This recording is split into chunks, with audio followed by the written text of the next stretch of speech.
Moje meno je Mária Nemcová a spolu s mojím kolegom Martinom Hartwangom sme právnici, ako bolo povedané, v advokátskej kancelárii Baggen Partners, kde sme spolu s Utópiou sa zapodievali nad analýzou právneho prostredia družstva ako takého v podmienkach Slovenskej republiky. Cieľom našej analýzy bolo jednak zanalyzovať právne prostredie družstva ako takého v podmienkach Slovenskej republiky, porovnať družstvo ako právnu formu s ostatnými právnymi formami, a to konkrétne s obchodnými spoločnosťami. Zároveň zanalyzovať prostredie právne, či sú na Slovensku vytvorené podmienky pre vytvorenie tzv. Úverových družstiev, to znamená, či družstvo v podmienkach Slovenskej republiky vie poskytovať úvery a pôžičky svojim členom, a na záver nejakým spôsobom sa zamyslieť nad tým, či možno povedať, že družstvo podľa slovenského práva je v súlade s hodnotami a princípami stanovenými medzinárodným družstevným zväzom. Toto boli naše ciele analýzy a teraz vám prezentujeme nejaké výsledky. Družstvo ako subjekt práva, bez ohľadu na to, o aký typ družstva ide, či je to družstvo bytové, spotrebné alebo akékoľvek iné, je upravené v obchodnom zákonníku spoločne s ďalšími obchodnými spoločnosťami. Základná definícia družstva v zmysle tohto zákonníka je uvedená ako spoločenstvo neuzavretého počtu osôb založené za účelom podnikania alebo zabezpečovania hospodárskych, sociálnych alebo iných potrieb svojich členov. V tomto sa odlišuje družstvo od ostatných obchodných spoločností práve v tom, že môže byť založené za účelom podnikania alebo za účelom dosahovania potrieb iných členov, čo v zásade pri obchodných spoločnostiach ide. Družstvo ako také má postavenie právnickej osoby, čo znamená, že má vlastnú právnu subjektivitu, to znamená, že môže svojim vlastným konaním nadobúdať práva a povinnosti. Čo je zaujímavé, každé družstvo má povinnosť byť zapísané v obchodnom registri a taktiež priamo zo zákona má status podnikateľa, čo znamená, že každé družstvo napríklad má povinnosť viesť účtovníctvo. V súvislosti so založením družstva minimálny počet členov pre založenie sú to buď dve právnické osoby alebo 5 fyzických osôb, ktoré môžu družstvo založiť. Základným dokumentom družstva sú stanovy. Jedná sa o dokument, ktorý upravuje vzájomné vzťahy medzi členmi družstva, vzťahy medzi členmi a družstvom ako takým.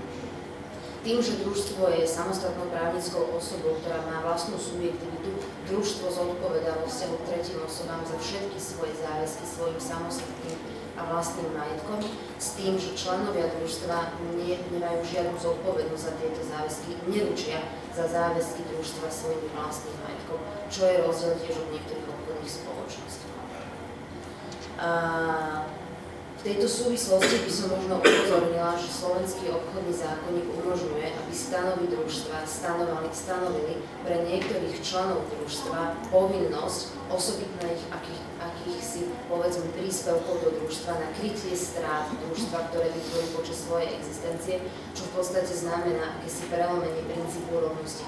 Inými slovami povedané, stanovy družstva môžu povedať, 5 členov, povedzme z počtu 10, má povinnosť prispievať na straty družstva. Ostatní nemusí. To je v podstate prelomenie toho princípu rovnosti členov. Zároveň podľa zákona družstvo má povinnosť vytvárať nedeliteľný fond, ktorý je primárne určený tiež na krytie strát, a to vo výške minimálne 10% základného zapisovaného. Družstvo ako právnická osoba vytvára základné imanie, ktoré predstavuje alebo ktoré tvorí súhrn všetkých členských vkladov, na ktorých splatení sa zaviazali všetci členovia toho družstva. Jedná sa o tzv. Skutočné, reálne základné imanie, od ktorého treba odlišovať tzv. Zapisované základné imanie, ktoré predstavuje stanovenú určenú výšku základného imania zapisovanú do obchodného registra, ktoré musí byť v minimálnej výške 1250 eur. Tu by som sa zastavila a vysvetlila. V podstate všetci členovia družstva majú povinnosť akúsi vkladov, to znamená prispieť určitým vkladom a nejakým finančným príspevkom do tohto družstva. Súhrn týchto vkladov rovná sa skutočné reálne základné imanie, ktoré je majetkom družstva. Len časť tohto skutočného základného imania sa zapisuje do obchodného registra. To znamená, máme tu ako keby dva samostatné pojmy, a toto skutočné základné imanie, zapisované základné imanie, ktorých výška je v zásade takmer vždy rozdielna, s tým, že zapisované základné imanie v zásade takmer vždy nižšie. A to z toho dôvodu, lebo to skutočné reálne imanie, základné imanie družstva je veľmi flexibilné. Mení sa, a to v závislosti od vzniku alebo zániku členstva členov. To znamená, je to nejaká veľmi pohyblivá entita. Takéto rozdelenie základného imania na to skutočné a zapisované pri obchodných spoločnostiach neexistuje. Tam sa to nerozlišuje.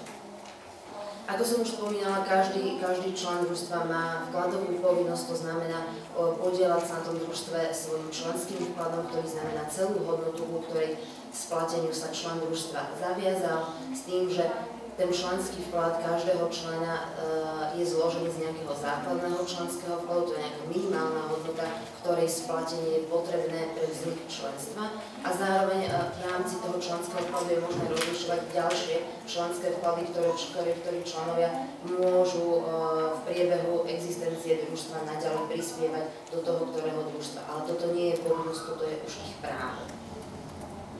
Členský podiel je to taký právny termín, v podstate predstavuje to mieru účasti toho daného člena na družstve a je vyjadrený pomerom výšky členského vkladu vo vzťahu k základnému imaniu. Družstvo ako nejaká právna entita, v súvislosti s jeho založením je potrebné rozlišovať akési dva momenty, a to je moment založenia a moment samotného vzniku. Družstvo je založené, alebo zakladá sa na ustanovujúcej schôdzi tohto družstva, ktorej sa zúčastňujú tzv. Uchádzači o členstvo. Sú to osoby, ktoré si podali písomnú prihlášku do tohto družstva, a tieto osoby majú právo voliť na danej ustanovujúcej schôdzi.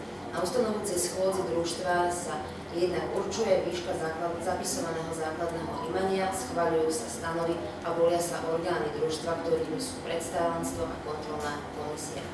Táto ustanovujúca schôdza prijíma uznesenie na ustanovujúcej schôdzi nadpolovičnou väčšinou.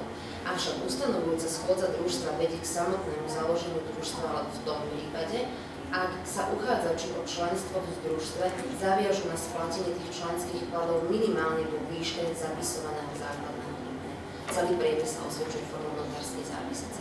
Následne, ak toto prebehne a je týmto spôsobom založené družstvo, nastáva akýsi druhý moment, druhá etapa, a to je ten samotný vznik a zápis družstva do obchodného registra. Obchodný register, to je v podstate verejný register, kde sú všetky obchodné spoločnosti, družstva a iné subjekty zapisované. Momentom zápisu v tomto registri vzniká družstvo ako subjekt práva. Členstvo v družstve podľa Slovenského obchodného zákonníka v podmienkach Slovenskej republiky je založené na princípe otvorenosti, čo je zase tiež v porovnaní s ostatnými obchodnými spoločnosťami rozdielne. V podstate vstup alebo vznik členstva v rámci družstva alebo zánik je veľmi jednoduchý, flexibilný. V podstate stačí splnenie nejakých základných všeobecných podmienok, čo znamená splatenie nejakého základného minimálneho členského vkladu. Členstvo v družstve môže vznikať pri založení družstva, v podstate momentom vzniku družstva, počas trvania, prijatím člena na základe písomnej prihlášky, taktiež ten nejaký účastnícky podiel toho člena družstva je prevoditeľný, môže ho prevádzať ďalších členov družstva alebo na nejaké tretie osoby, ktoré stoja mimo družstva, alebo taktiež členstvo v družstve môže vzniknúť aj iným spôsobom, a to napríklad premenou právnej formy obchodnej spoločnosti na družstvo. To znamená, ak sa nejaká obchodná spoločnosť rozhodne premeniť svoju právnu formu na družstvo, vtedy spoločníci obchodnej spoločnosti sa stávajú členmi toho novozniknutého družstva. Členstvo v družstve zaniká buď písomnou dohodou uzatvorenou medzi družstvom a samotným členom, vystúpením, vylúčením člena z družstva, vyhlásením konkurzu na majetok v prípade, ak je to právnická osoba, zánikom družstva, smrťou fyzickej osoby.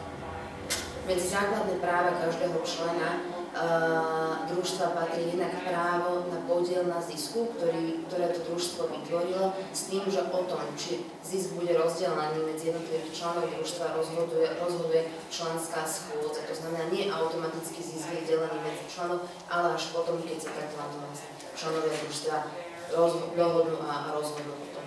Každý člen družstva má taktiež nárok na vyrovnávací podiel, čo je v podstate podiel, ktorý mu vzniká, teda tento nárok mu vzniká potom, ako zanikne jeho členstvo počas trvania družstva.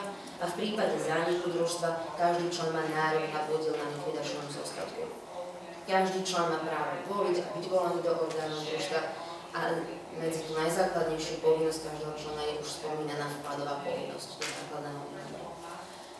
Družstvo vytvára svoje základné orgány, jednak sú nimi obligatórne orgány, ktoré požaduje obchodný zákonník, a to je schôdza členov družstva, predstavenstvo a kontrolná komisia, a taktiež v stanovách si môže upraviť povinnosť, respektíve možnosť vytvoriť ďalšie orgány, ktorým sú napríklad riaditeľ. Členmi orgánov môžu byť len členovia družstva ako takého, ktorí dosiahli buď 18 rokov alebo zástupcovia právnických osôb, s tým, že je veľmi zaujímavé v súvislosti so schôdzou členov družstva, ktorá predstavuje ten najvyšší orgán, ktorý rozhoduje o najzákladnejších a najzávažnejších otázkach. V zmysle zákona každý člen má jeden hlas, ale zákon pripúšťa, aby toto bolo v stanovách samotného družstva upravené inak, čo zasa vidíme prelom nejakého toho princípu rovnosti. Jednoducho stanovy môžu povedať, že títo členovia budú mať 5 hlasov, títo budú mať 10, títo budú mať iný počet. Takže to je v podstate nie veľmi v súlade s tými medzinárodnými princípmi družstva. Predstavenstvo ako druhý orgán je to výkonný orgán, štatutárny orgán družstva, zastupuje družstvo návonok vo vzťahu k tretím orgán, predseda predstavenstva koná za družstvo ako také. Kontrolná komisia predstavuje kontrolný orgán, nezávislý orgán vo vzťahu k ostatným orgánom.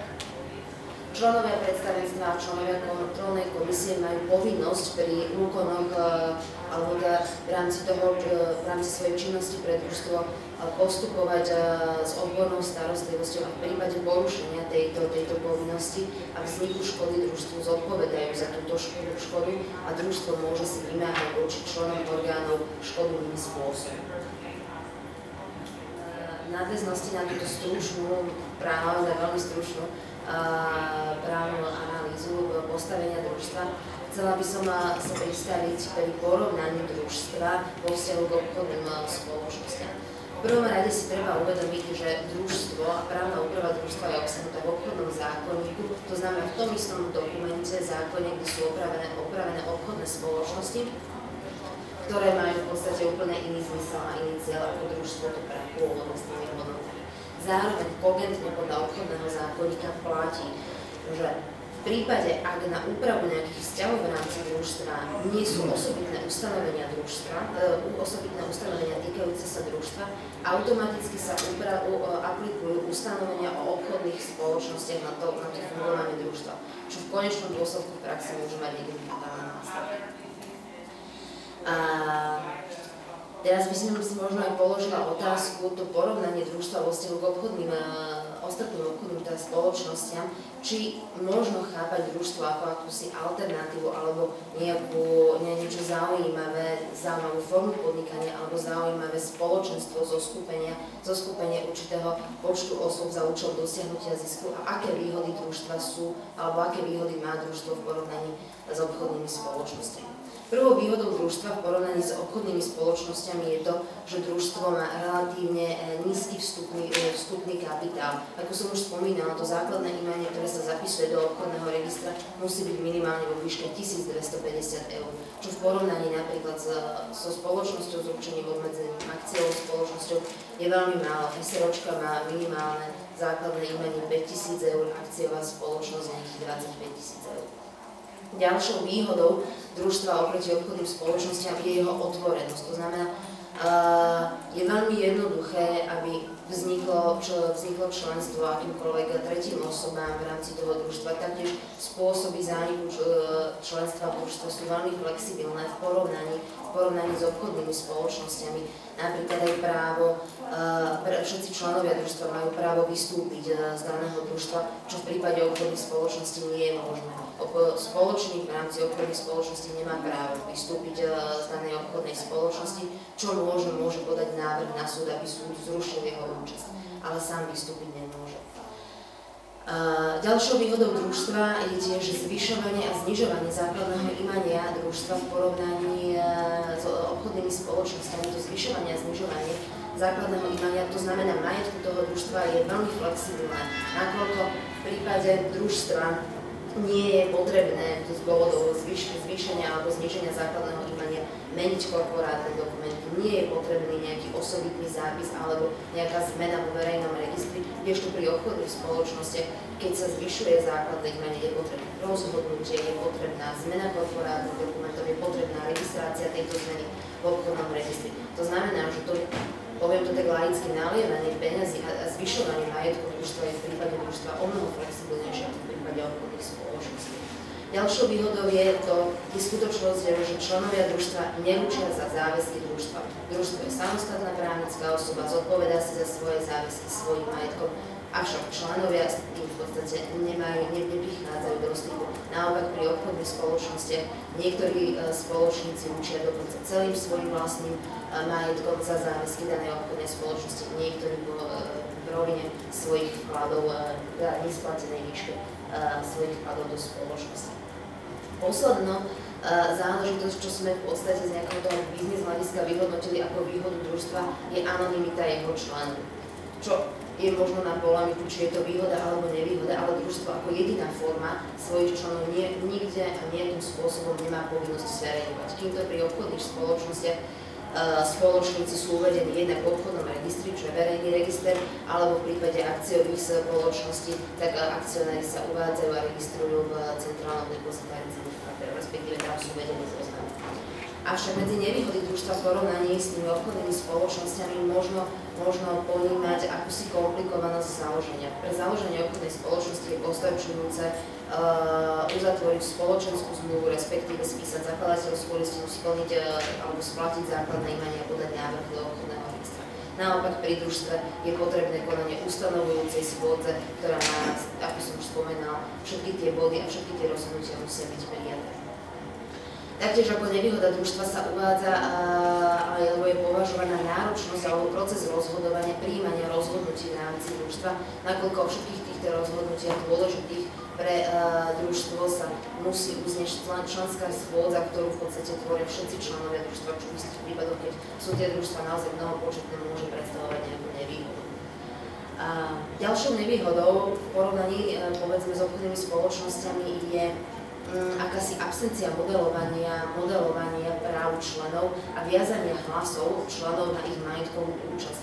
V podstate to znamená to, že napríklad kým pri akciových spoločnostiach môžeme rozlišovať akcionárov medzi tých, ktorí majú hlasovacie práva a tých, ktorí hlasovacie práva nemajú, v zásade v družstve platí to, že každý člen bez ohľadu na výšku jeho majetkovej účasti v družstve má jeden hlas, ak to stanoví, neustanoví. No a poslednou nevýhodou v podmienkach Slovenskej republiky si myslím osobne je akýsi imidž, respektíve predsudky spojené s pojmom družstvo ako také, ktoré sú v podstate výsledkom predchádzajúceho režimu, ktorý naozaj sa odklonil výrazne od tých princípov a hodnot družstva ako také. Teraz by som nechala slovo kolegovi, ktorý sa venoval úverom družstva v podmienkach Slovenskej republiky. Ja by som si dovolil naznačiť stručne hlavné možnosti poskytovania úverov a požičiek družstva, a to z dôvodu, že poskytovanie úverov a požičiek družstva môže predstavovať jedným z nástrojov, ako vlastne zefektívniť fungovanie družstva a jeho efektívny rozvoj. Zároveň táto oblasť predstavuje možno výnimku oproti okolitým krajinám, ako je to dosť limitované. Hlasnejšie, pomalšie, bezpečné.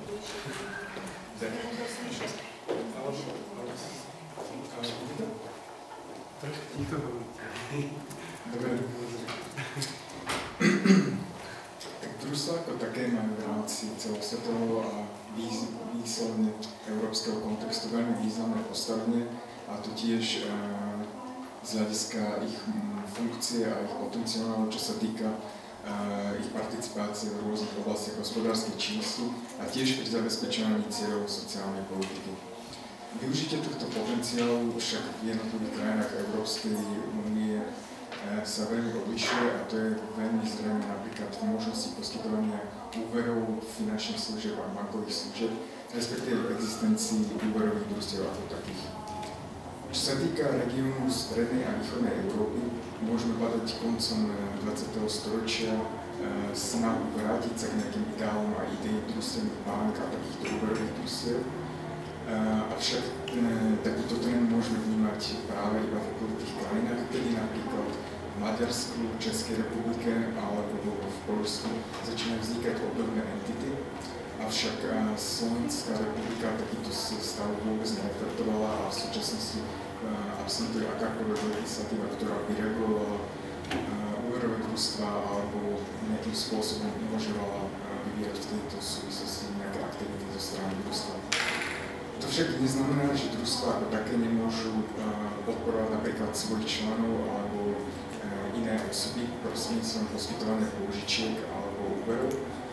S tým, že čo do konkrétnej formy vždy bude záležať od zámeru družstva, či túto činnosť, teda poskytovanie úverov alebo pôžičiek, chce realizovať na nejakej stálej báze za účelom dosahovania zisku, alebo to bude predstavovať iba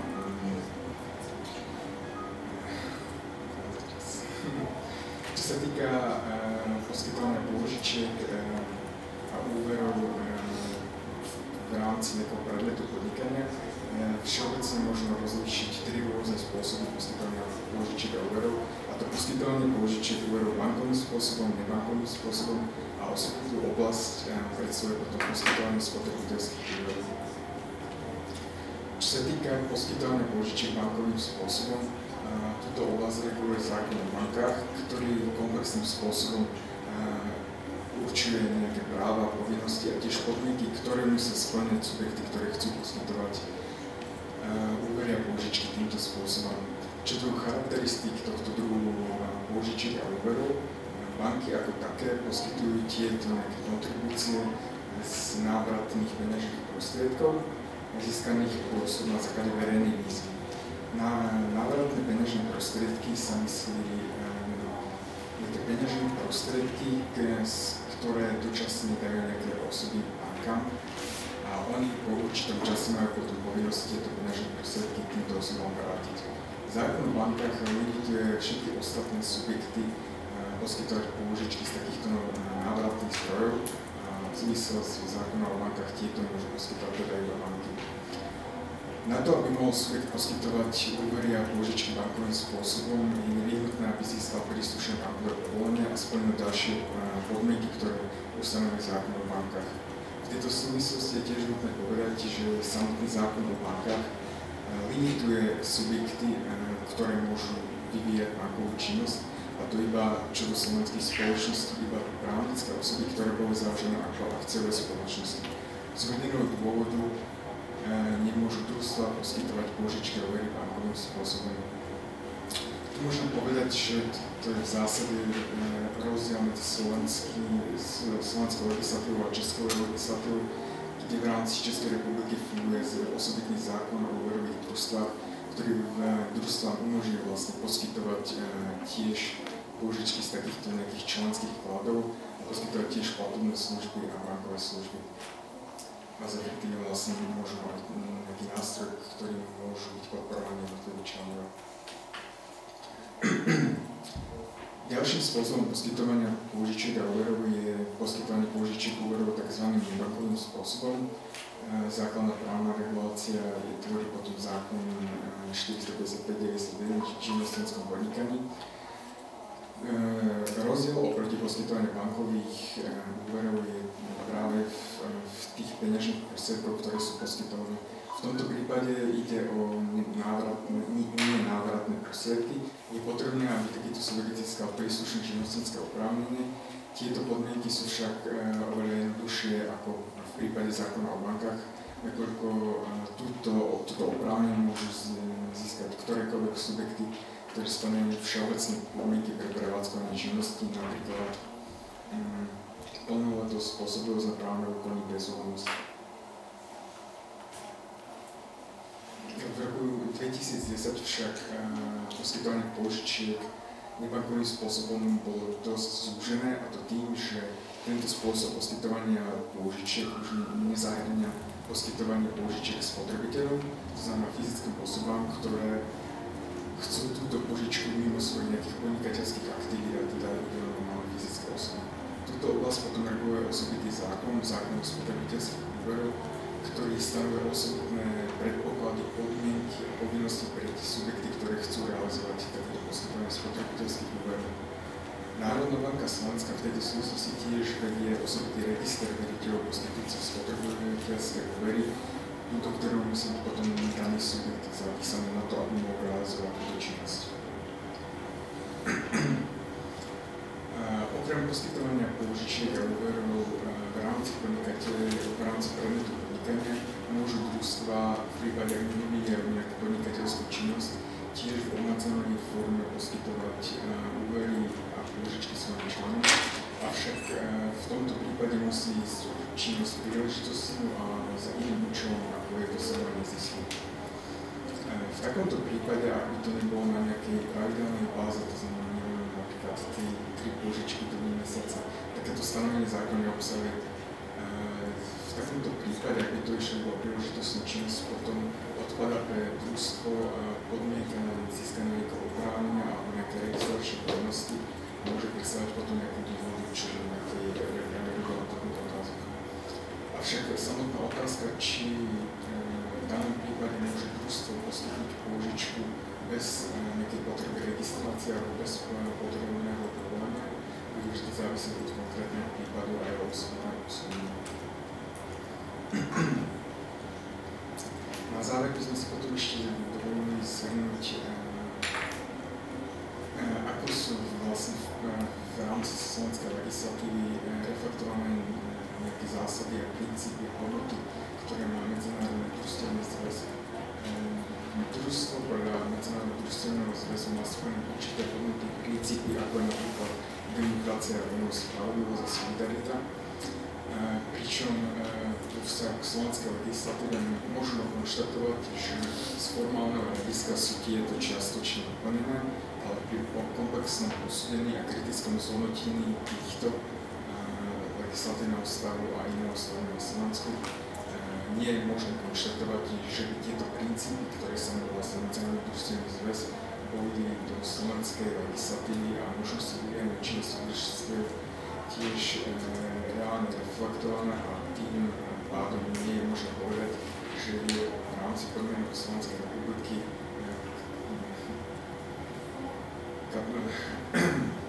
možnosť využitia družstevného potenciálu pre účely naplnenia nejakých sociálnej politiky a podobne nie je využívané.